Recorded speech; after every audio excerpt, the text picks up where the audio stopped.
I believe that all children deserve an equitable, equal opportunity to learn and be educated. And the way our schools are often set up is that the brightest, the wealthiest get the best opportunities and the best education, and they get to have all the resources after school. They go to dance classes and music classes and go to theater and film productions. And the students that don't often have those opportunities get left behind. So a lot of what I see myself doing at this high school is creating opportunities for students to plug in so that you all get the same opportunities that other students that have more means, more money, for example, have. Such the arts at our high school are strong. Now, some people think, well, just have their parents take them to dance lessons after school. Why should we have arts in high school? Well, it's especially because not everybody has the money to go and, bring their children to expensive dance classes after school, or film classes, or photography, or other creative outlets. So we offer these things at the high school, and again, this is all about getting you the same resources that every other young person has. And also, what excites me is trying to figure out how to reach you as students, because not all teachers can reach all students. So a challenge for me at the high school is to say, well, okay, what's a different approach? What might work for you students that maybe, hasn't been tried? So let's let you socialize for a while, get to know each other, have some fun. And you don't always get those opportunities in academic classrooms. And that's what I'm trying to provide here in this classroom, is chances for you to try different things.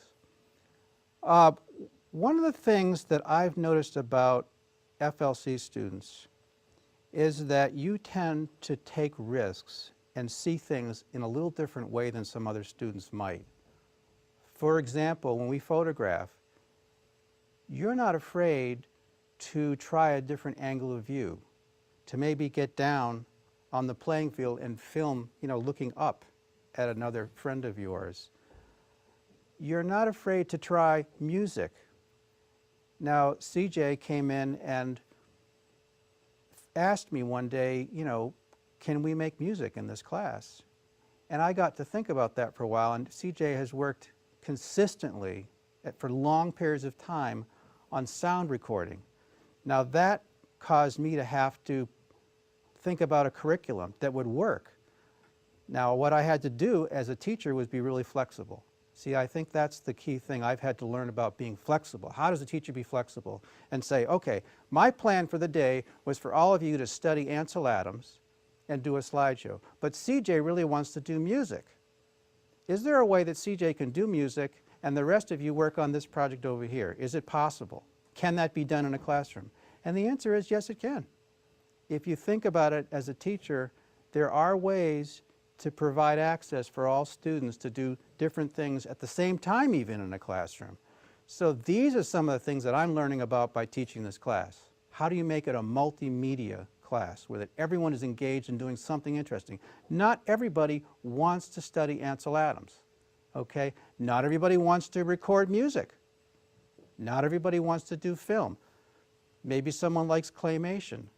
If a student wants to do an animation, I want to see if I can set that up so that all those different things are happening at once. And to me, that looks like Pixar to me. That looks like the kind of work environment you're going to find out in the world, where when you go into a large production studio, you're going to find 5 different activities happening at once. Someone's going to be filming a commercial, someone's going to be doing a theatrical performance, someone's going to be doing sound for the commercial, okay? Because all of these things have to happen in order to produce a product. You don't have just one regimented kind of a class that says, today, students, we will be doing this, and then we will be doing that, and then we, that's what I'm learning about it with FLC, with your help, because you're in some ways more flexible. You're willing to try things in some ways, because maybe the standard way of learning hasn't worked for you. So maybe you're going to try a different way to learn things. And I also know in my own learning, when I grew up, I didn't do so well in school. It wasn't until I started taking pictures, okay, and I decided I wanted to do a book with my pictures that somebody said to me, you are going to have to write an essay for this book. You have to write something. And I froze. And I said, I can't write stuff. I don't even remember taking an English class in school. Okay? I really didn't. I couldn't. My mind just froze. And they said, we will help you. Just try writing about experience. Write about what you learned taking those pictures. And that's called photoliteracy. That's where I was writing about my own experiences. And by the end of about a month, I had the essay for the book. And it was a good essay. And it got published in a book. And I was amazed that I could write something. So there's a really good example of how taking pictures, right, ended up forcing me to learn to write because I had to. And again, that's the kind of thing that I'm trying to do with you all. I think all young people tend to have what I called internalized feelings about each other. All young people tend to feel kind of bad about themselves, period. All of them do. Growing up in this culture, you have all told how to look, you know, by what you see on TV, how to act in your culture, and you all are trying to look good and act good and do good and all this stuff. And as soon as one person steps out of the mold, right, you get attacked or you get blamed. And I want to see that stop, okay? And I think there's a stereotype. Who's smart and who's dumb? Is there such thing as being dumb? No, there isn't. Nobody is born stupid or dumb. Everybody is born with the exact same intelligence, unless there's something that happened to your physically happened to your brain in the birth process. But you all started out with exactly the same tools, and something happened in some way. Maybe you got hurt. Maybe you stumbled and fell. Maybe you were hospitalized, like I was, okay? That affected a part of my brain. I had to learn to do things differently, okay? So everybody has different learning styles, but unfortunately, we tend to get really down on each other, or we get a little nasty.